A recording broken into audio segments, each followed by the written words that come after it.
ఉద్యమమైనా చేశాడా? ఒక్క నిజమైన ఉద్యమమైనా? అసలు ప్రత్యేక హోదా మనకు ఎంత ముఖ్యం, మన బిడ్డలకు ఎంత ముఖ్యం. ప్రత్యేక హోదా మనకు వస్తే ప్రతి నియోజకవర్గానికి ఒక 100 పరిశ్రమలు వస్తాయి.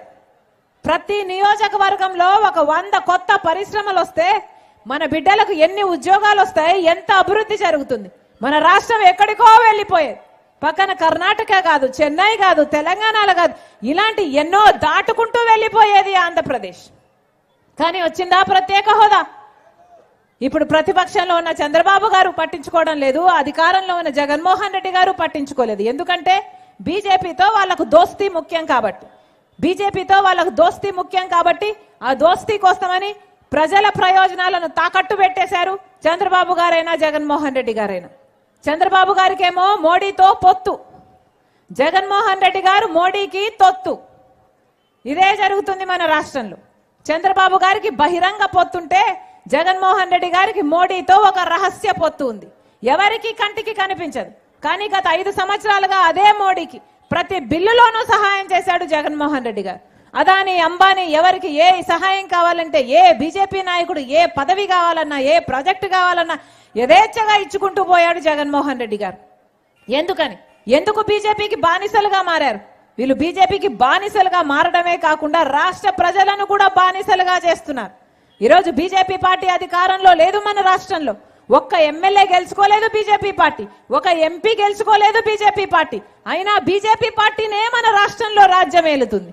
ఎందుకంటే చంద్రబాబు గారికి బీజేపీ కావాలట, జగన్మోహన్ రెడ్డి గారికి బీజేపీ కావాలట. మన రాష్ట్రంలో ఇక్కడ ఒక ట్రయాంగిల్ లవ్ స్టోరీ నడుస్తుంది. ఏమి జరుగుతుంది మన రాష్ట్రంలో?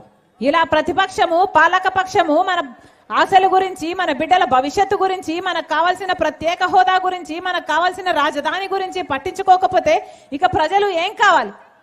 10 ఏళ్ళు అయిపోయింది అన్న, ఆలోచన చేయండి. 10 ఏళ్ళు అయిపోయింది.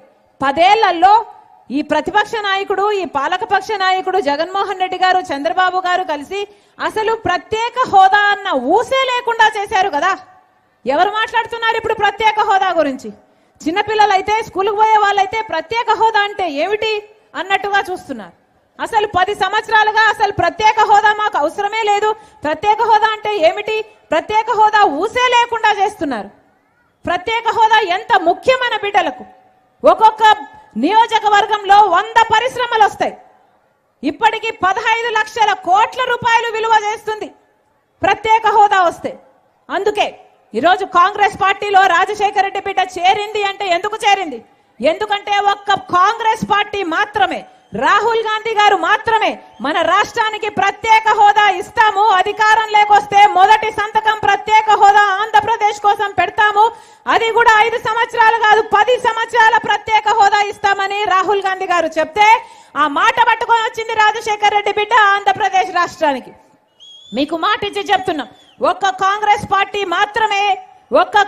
పార్టీకి మాత్రమే చిత్తశుద్ధి ఉంది. ఒక ప్రత్యేక హోదాకైనా, పోలవరం ప్రాజెక్టుకైనా, ఇక్కడ జరగాల్సిన ప్రాజెక్టులు పూర్తి చేయడానికైనా, మనకు రాజధాని కట్టుకోవాలన్నా, ఎక్కడైనా దుగ్గిరాజుపట్నం అయినా, ఏ పని కావాలన్నా, ఏ ప్రజలకు ప్రయోజనమయ్యే ఏ ప్రాజెక్టు కావాలన్నా ఒక్క కాంగ్రెస్ పార్టీతోనే చేతనవుతుంది అని ఈ 10 ఏళ్లలో నిరూపణ అయింది.